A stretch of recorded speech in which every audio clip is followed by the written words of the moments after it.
Hey everyone, and welcome to a new episode of my podcast, Don't Be a Man About It, formerly Let's Talk Mental Health.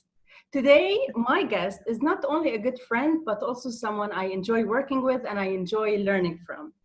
18 years in corporate world as a marketeer with a very clear idea of how to succeed at work until his mental health got out of hand.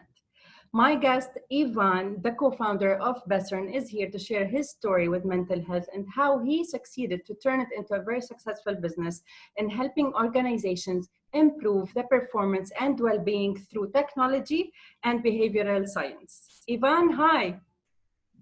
Ciao, Rahaf. It's so nice to be with you. Thank you. We have this connection, in fact, where I feel so much at ease. Your level of empathy, I envy you, in fact. So that's why I feel so much at ease. Every time that we have a chit chat, I really appreciate it. Thank you so much. I am very happy that we've met in a conference while you were doing a talk. And I remember I was very impressed by the way you made science and the behavioral science into something related to well-being. And I was looking at you, how did he do that? How did he do that? And then I approached you, we worked together on a webinar, and look at us now. So thank you so much for being here. I know it's the weekend and I know that you're taking some time. So Ivan, before we start, I have a question to ask you, which is, are you ready? Oh, yes. How is your heart doing today? Ooh. When I think about my heart, the first thing that comes to my mind is the family. Wow. I cannot believe, and this is, between us, this is something that is quite amazing. I have spent 12 years with my wife. We are so different. Share your secret, Ivan. Share your secret. Yes, we are so different, but I don't know, the fact that this difference makes us so much stronger. The time that I spend discussing with her, the caring that she puts in our family, it's amazing. And I think that thanks to that, my heart today is super good. I feel complete. I feel fulfilled. When I'm at home, I enjoy it. We fight, we over discuss things, but this is life, no? I love that. I love that. And you mentioned something about communication and over discussing things. And I believe that this is really important in every relationship. Over discuss is much better than, not discussing nothing at all. 12 years. When do we celebrate your 13th? In December. All right. The cake is on me. Thanks, Rahaf.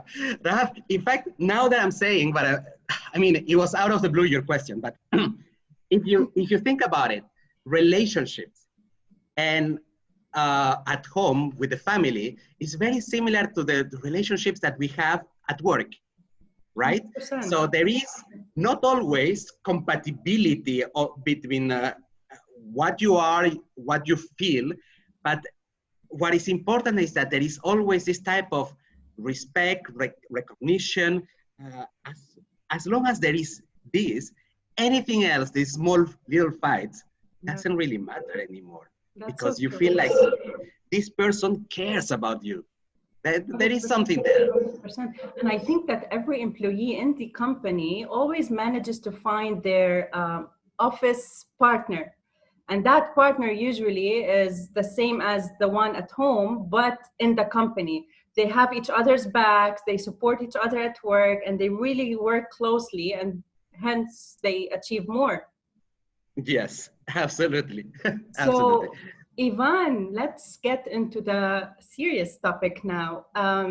You worked 18 years in the corporate world, and you were a marketeer. And then something happened where your mental health really got bad. Tell us more about it. Yeah, let's share a little bit of the background so that people get to know me a little bit more. So I was born in Peru, in Latin America, in fact. And as of the age of 14, I moved to Switzerland. This is where I spent most of my life. In fact, I studied in Switzerland. By the way, the fact that I love science comes from my academical background. I'm an engineer, so numbers and science speak to me. Are very important to you. This is super important to the discussion that we're going to have. The company that I worked for it was the second one after my graduation of university. It is still one of the biggest companies in the world. It is an American company. When I joined, in fact, this company, I felt like I have achieved another level because, you know, it's almost like a selective group of people. I thought, well, this is going to be super good. I'm going to be growing and so on. And this is what happens. What happened, in fact.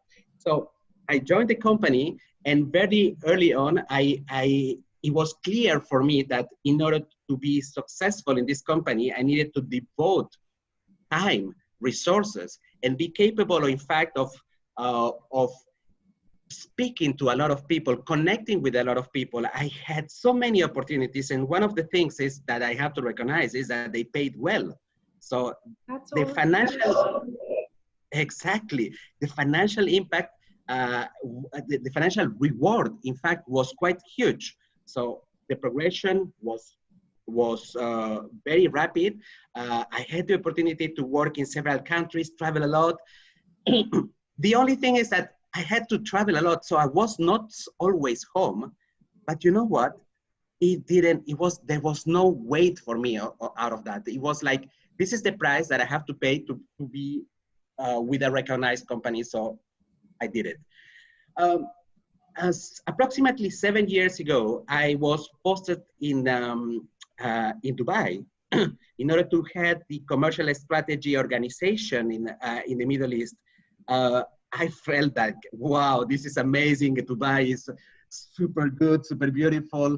I have the opportunity to get to know people that are a little bit similar to my cultural background. I mean, Arabs and Latinos have very similar approaches to family, to interaction. We even have the same defaults, in fact. So I was super happy about this opportunity. Now, up to the approximately 4 years ago, I had a specific job that required me to be far away from home. So I spent most of my time in Saudi and be a little bit far away from my family and only coming back during the weekends. And I had to do it, and it was very tiring. But I had already noticed that there was some early signs that happening in my life. So first of all, and I want to define a little bit what happened, because I don't really think that has something to do with the company itself, but it's about a little bit like the story with relationships. It's about the matching between the company values and my personal values. I have always been someone who was always reading stories of successful businessmen, reading about their lives, how they did it. And I was always keeping myself up to date with what was happening in order to continue this career. But I noticed that this didn't bring me any more value, that little by little, my mental energy was decreasing. Let me explain you a little bit more about that. Imagine that you are in front of a computer and you are, I don't know, preparing a presentation, and you suddenly notice that this presentation maybe 1 year ago was taking you 20 to 30 minutes to be done, and you are in front of the computers after 4 hours and you have done even just maybe 1/3 of what you were capable of doing. So it was like, yes, it's almost like you are frozen, that your brain freezes. So I was thinking, wow, that might be the age. Maybe I have to spend more time outside of work, doing more work. And this is exactly what I did. So I was spending extra time during my weekends and during the evenings in order to compensate by the fact that I was a little bit not working properly. Properly or smartly? I would say smartly. Yeah. But there was, this smartly thing was happening quite well a couple of years ago, but suddenly it was not possible. You were just frozen in front of a slide. So, so I had to compensate with more extra time. I noticed that at the beginning, it was only me who was noticing this type of changes. My boss didn't notice yet. Suddenly, I started to have problems with sleeping. So I was sleeping an average of 3 to 4 hours per night, waking up in the middle of the night and working, because the anxiety that I was constantly in didn't allow me to sleep anymore. And it wasn't like I was feeling tired, nothing. It's just that I could not sleep. Suddenly it was like having a task list on my head, that it was continuously growing. And this growth, it was outside of my control. And that brings me back to something that I understood a little bit later about what happens, in fact, when you have a high degree of anxiety at work. It's not like you are overworking. It's less about the overwork, but it's more about having this constant list demands in your brain that do not stop every day. That is almost like it will never stop, and that produces a circle of anxiety that you cannot control anymore. So little by little, my health was affected. Lack of sleep, very nervous. I had my level of confidence.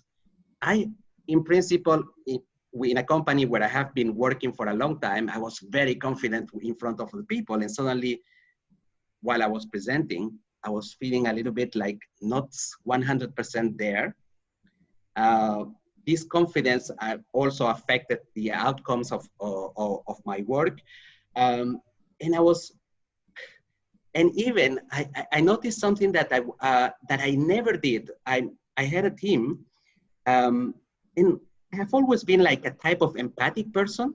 Yeah. But suddenly I was passing on my nervousness, my anxiety to my team. One of the points that made me start rethinking what I should be doing at work is the moment when I saw a young guy, maybe 26 years old, crying in front of me. And it was my fault. It was me who produced this action, because I was nervous and because we had to finish something, and I was constantly on top of him. And it was reactions that I was not expecting out of a person that I have always considered myself as someone close to people. But suddenly, even the rules that I had in my mind about how I should be as a person, I was starting breaking them. I was passing on my anxiety. I was constantly walking around the offices, scratching my head all the time, and people could notice the level of nervousness that I was having. Now, let's get back to the clear point. Is it the company that was wrong, or is it me who started to be wrong? And again, I want to put it to highlight the fact that it's almost like a relationship, that it is about the matching. When the overall culture, the overall environment has become too much to be accepted. And now the big question is there something that I could have done differently myself in order to first understand what I really want out of this work, understand how ways to manage better the situation, to accept it, to negate it, or do something about it? That's maybe something that it could have been done differently, perhaps. Thank you, Ivan. When I see an employee or a manager going through that, I always ask a question: what is the culture at the company looks like? What looks like?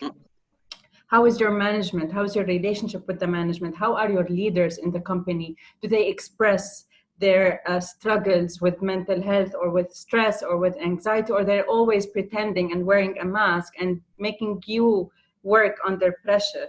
So how was the culture at your company when you were anxious and nervous? Did you get the support from any one of your colleagues or managerial people? Because that really makes a difference. I think that there is something particular to my gender, man, is that we don't talk about it. So let me tell you what happened is that the day that it was too much, it was sudden. I called my boss and I told him, and for him, it was like the biggest surprise ever. So I never spoke about it. It is talking about the struggles that you might have mentally is a sign of weakness in a company that still has approximately 80% of their management team men. So I didn't find the opportunity. I had discussions more with peers about my personal situation. But another thing that is very male-oriented is that we tend to make a joke or be cynical about our own situation. So it looks almost like a joke, and you don't know if the other person is perceiving it as a joke or it is really true. So reality is that I never spoke about it. So most of the people only knew the standard Ivan, the one that is wearing a mask every day at work. And while at home, I was in a big, big struggle. Now,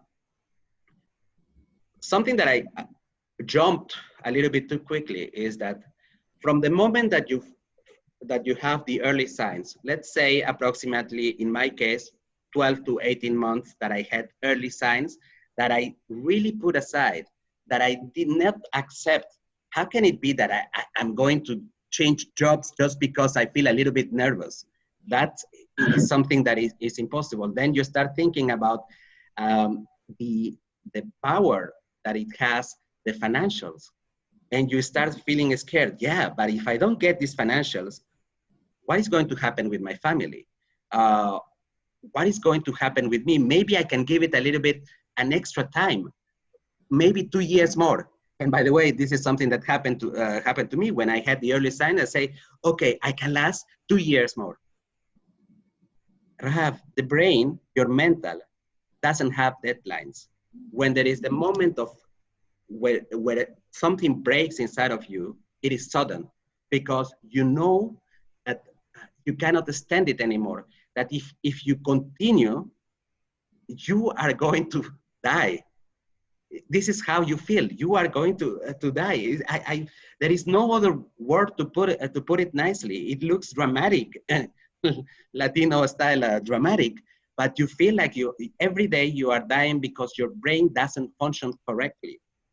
You feel like you have a defect in your brain. Your body feels overtired. The reactions that you have with other people. And by the way, I gave the example of this guy who was reporting to me. But at home also, how can it be that I could not stand listening to the conversations of my wife? I had disconnected, because every single interaction for me, it was like a task more in my to-do list that was already full with 10,000 things that I had to do for work. So what did you do, Ivan?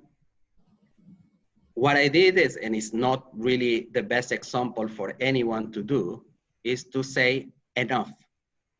Why it's not the best?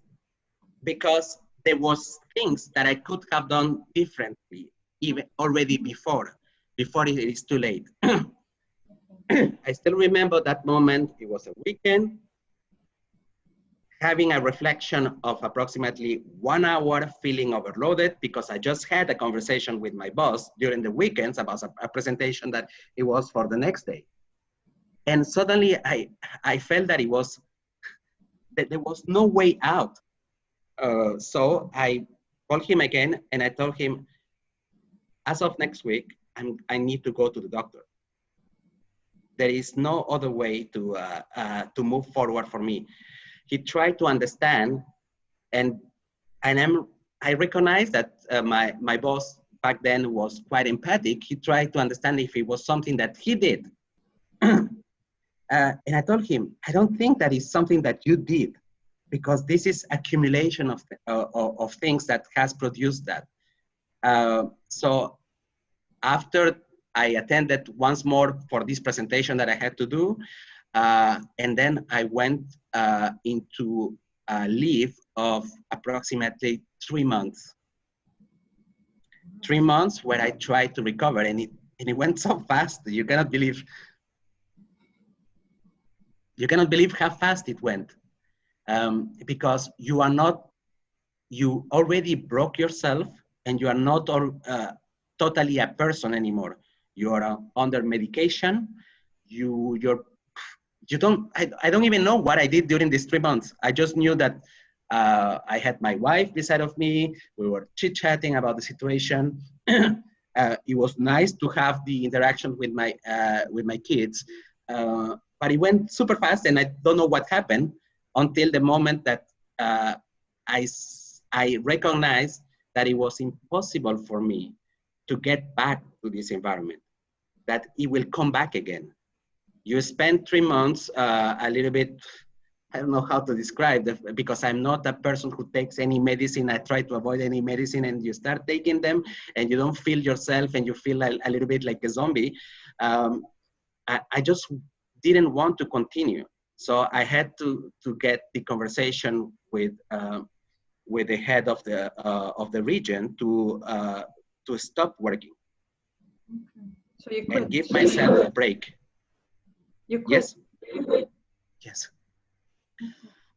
Fortunately, it was a good arrangement, that it wasn't like, okay, I leave and nothing happened. So I had the opportunity to take maybe 2 extra months to reflect a little bit more about something that I should have done even before.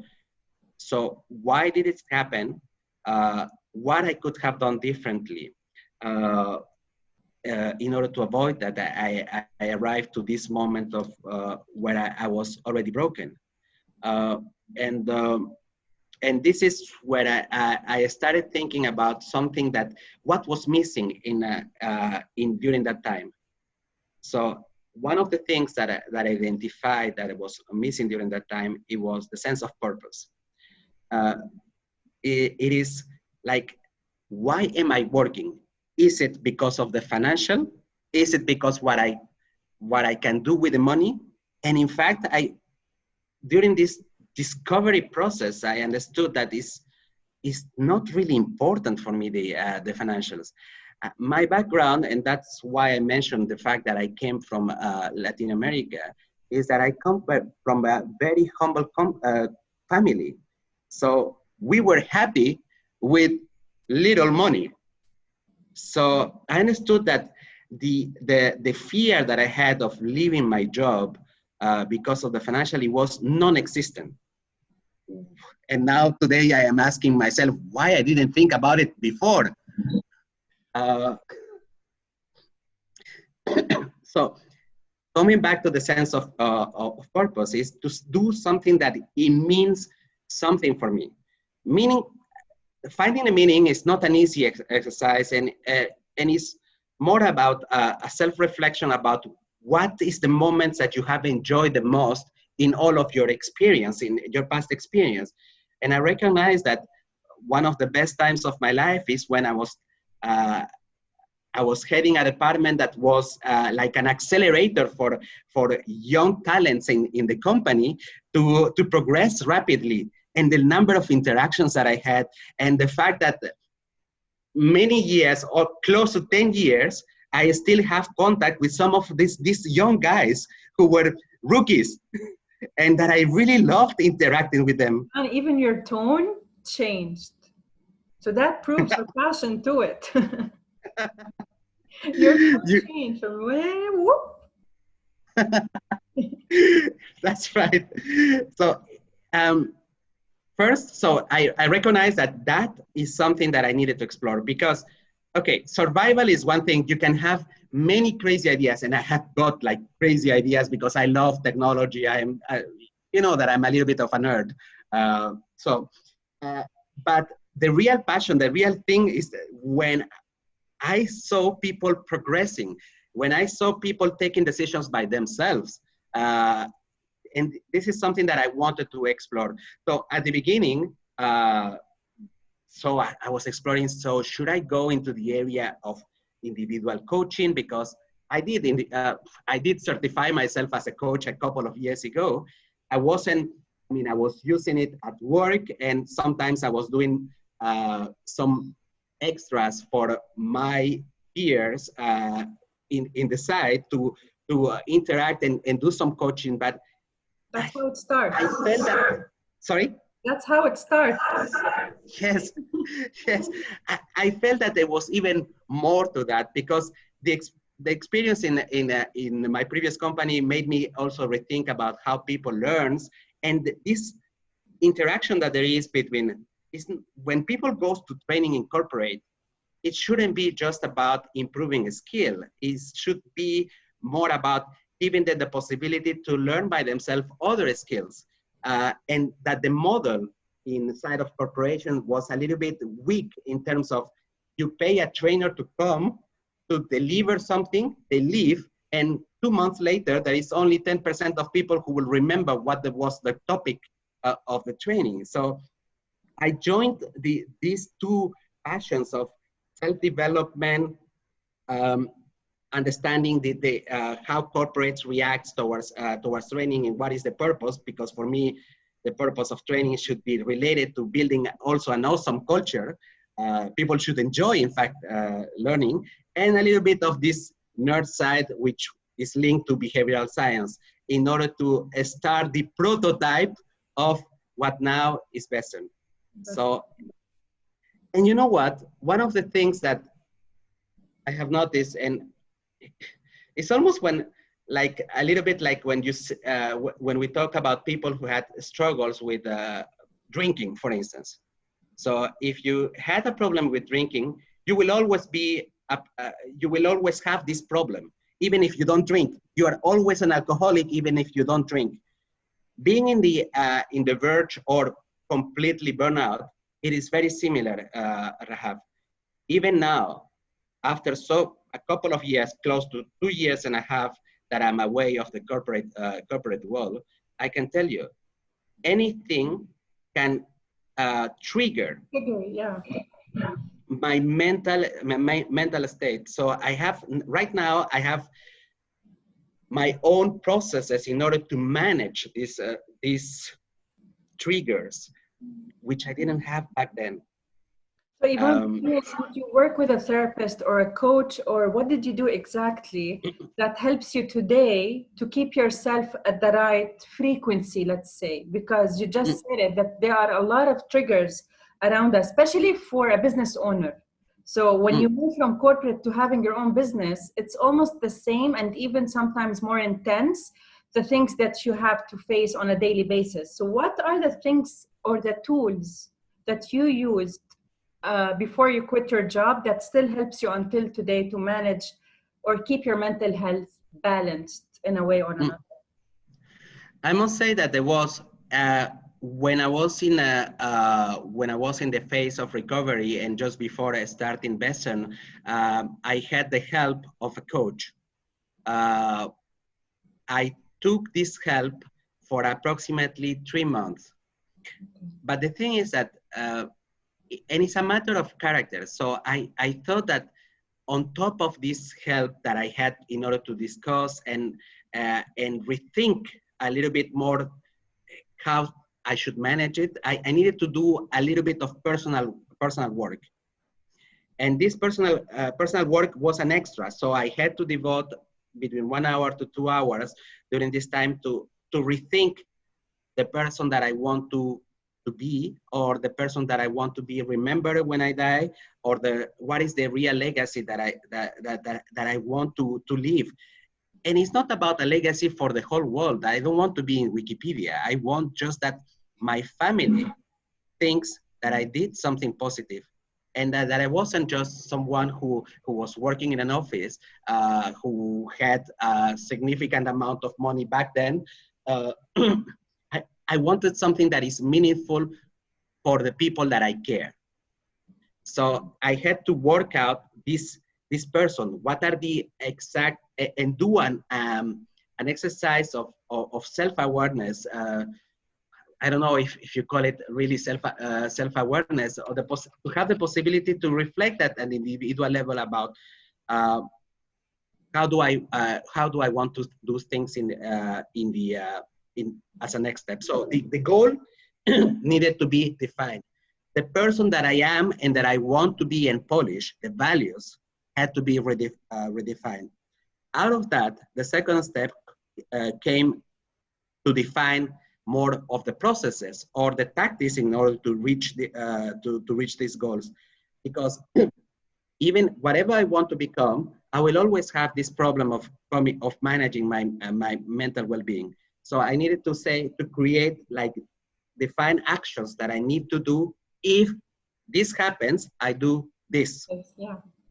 So this is something that I have worked. I define, like, approximately between 20 to 30 actions that I needed to do either recurrently or occasionally. So this is also something that triggered a little bit more, that came out of this interest for behavioral science. It's about defining habits that I want to create in order to be able to reach my goals. And fortunately, some of the habits have worked, some of them haven't worked, but I started enjoying the journey of saying, okay, every month I need to revise my list of habits and say, these guys are out, these guys I keep. 100%. All right, what are we changing this month? Okay, you're out, you're in. Come on, 100%. That's how you learn, and that's how you evolve, and that's how, because I always say, Ivan, that's a very important point you just said, because the things that a person works on to take care of his or their mental well-being is not one size fits all. So what works for you doesn't necessarily have to work with me. This is why it's very important that awareness comes first. You have to be aware of who you are, who you want to be, and what are the things that could help you. What are the resources and the tools and the skills that could help you become that person. And believe me, not many people or not many men do that. So, bravo. It is, and you are right, it's very masculine to do this stuff of, we think that we are doing great because we read the biography of Steve Jobs, we read the biography of whoever. What biographies are done to show just the results. They don't show you the practice that these guys have been doing. They don't tell you about the failures that these people have been doing in that path to success.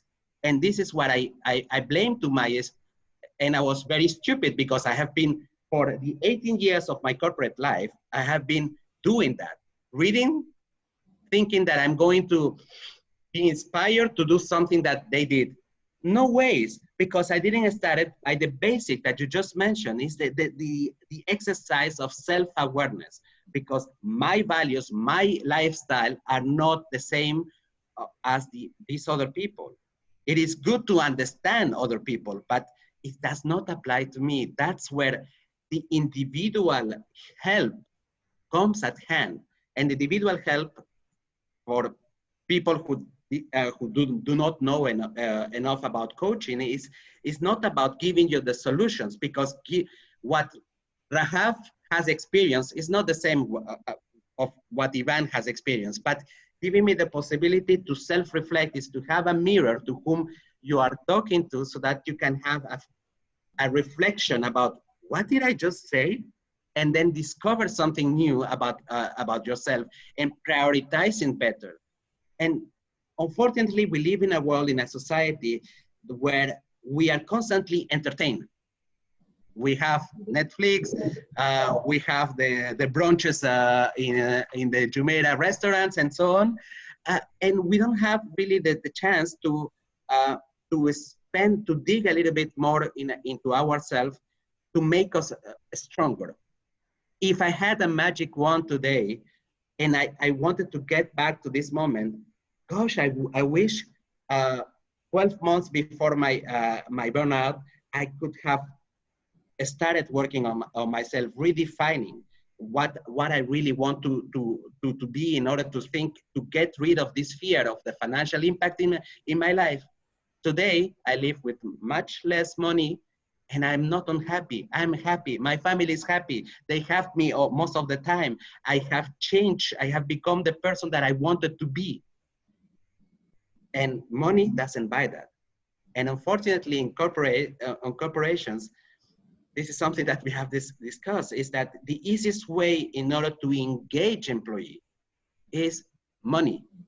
It's not the thank you, it's not the meaningful recognition, it's not about giving them the possibility to take decisions by themselves, to give them accountability. It's not about the purpose, the bigger purpose of the company. It is money, because it's super easy to broadcast. So now Bessern is helping organizations to perform better and to understand well-being through science, behavioral science. So do you want to tell us more about that? So Rahaf, what we do is to drive employees through a journey of creating their own processes to define what are the micro habits that they need to be applying in order to reach their individual goal. So it is true that everybody has objectives, and there is always going to be trainings that are labeled better communication skills, resilience, and so on. But how does it help if I show you 20 slides about definitions and why it is important if I don't help you to practice? And this is what we found. We found a way using how the brain works in order to make people want to do very little steps that do not cost them so much effort. Because what happens very often is that we drop something because there is effort to be done. It's like when we go to the gym, we register for 1 year and we went 10 times and then halas, we go, we drop it.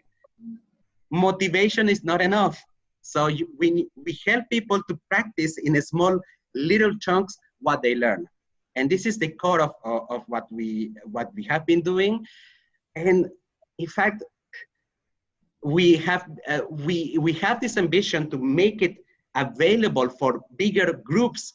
So this is how 6 months ago, we started developing an app that contains content to learn how to create these habits, measurements, and guess what? Even the possibility to measure where do you stand in terms of your mental health, so that you can be a little bit more preventive. Yes, nice enough, we live in a country where they care about the happiness and well-being, and we were sponsored by a governmental organization to make it happen. So we are quite happy that today we are just testing the app so that we can make it available, and it's a little bit more affordable for companies to acquire this type of online help for their employees. The journey is still ups and downs. They work, and you know that, Rahaf, because you're always working, I must say. The number of hours devoted is gigantic, and this goes again to my point about burnout. It's not about the number of hours. If what you do is meaningful for you, you don't count the hours. Does that not affect your mental health? You reminded me of something of saying that you're always working. There was a day, I think in the past weeks, I literally worked more than 15 hours and I totally couldn't, I did not keep count of the hours I'm working. I just woke up in the morning, did my rituals and just, client calls, meetings, trainings, trying to get more leads, more clients and stuff. And when it hit 11 p.m. and I looked at my agenda, the things that I have done and achieved, I swear, I just cried. And I was like, oh my God, I'm doing something. I am creating something. While when I used to be an employee, if I work 1 hour overtime, I would go angry. I would go in rage mode. Why am I wasting 1 extra hour where I could be at home or with my friends? Now it's different. And you said something, when you are being, creating value and adding meaning and doing something for a genuine, authentic purpose, it makes all the difference. And I love the idea of the application. I very loved it. Do me a favor, Ivan, and pass it on to the leaders, managers, and then the employees. Because I truly believe it goes from top down.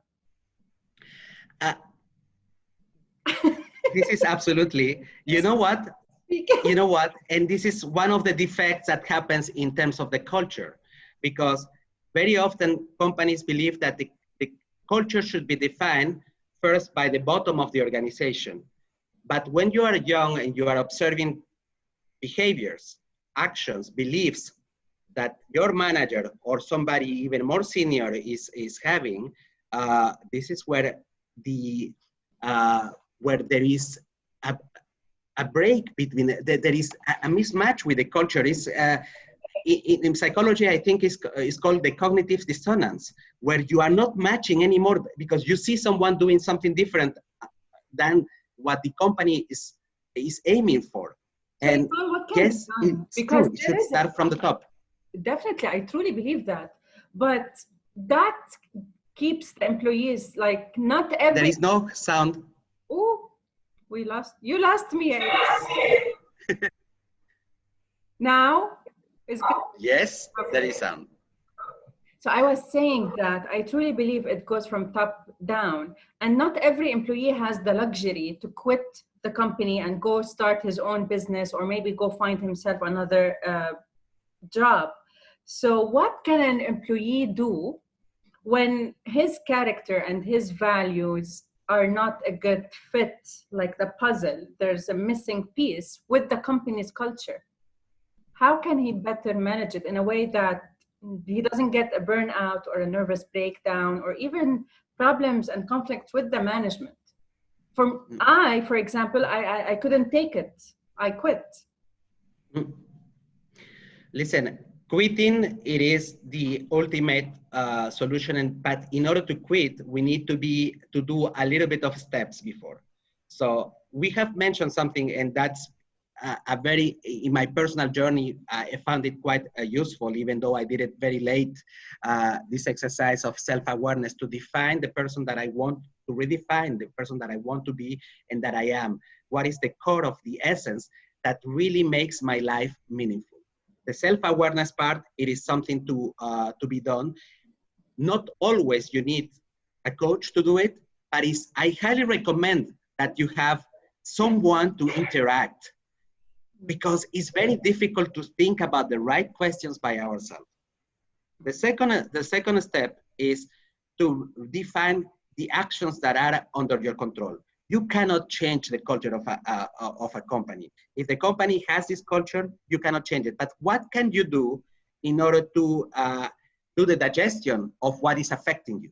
This is number one. What actions can you do in a daily basis, not only to process, but to react, to do a real action out of this, what is happening, but it is under your control. This is the second step. The third step is clearly, when you have defined what you are and what your values are, and you have defined actions to digest your emotions and how much it affects you, then it is the time to say no. If there is nothing happening, it is the right time.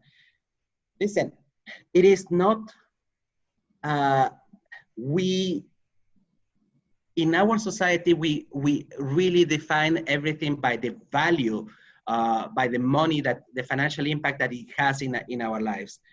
I tell you, regardless of how much savings, when you cannot be mentally present, when you are not enjoying life, what is the real value of that compared to finding another job? Maybe they will pay you less. We need to be able to wait. And that's why the self-awareness comes to place to say, this is what is important. Now I can take action. 100%. Do you think also that would be my last question. Do you think it would be a good idea to involve the management in this self-awareness process? Like, listen, I have done this self-awareness. This is where I am. This is where I want to be. Is there any way where we could make it happen here together? That is part of the preparation of the goodbye moment. So I think that you cannot just go like me saying, I had enough, I need to go to the doctor, saying, this is what I have discovered, and have the discussion. And that will reassure you versus the decision that you have taken to leave the company. If this person is not going to care, react, or put in the table the discussion about, but you are well paid, what can you do to scare you versus the situation, then what's the point? You are giving your health.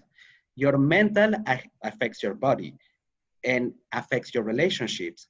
So the sense of meaning as a person, this is something that is very anchored in human beings, is that we need to have a purpose, an aspiration in order to survive. If we don't have an aspiration, we just die by ourselves, or in some cases, people commit suicide.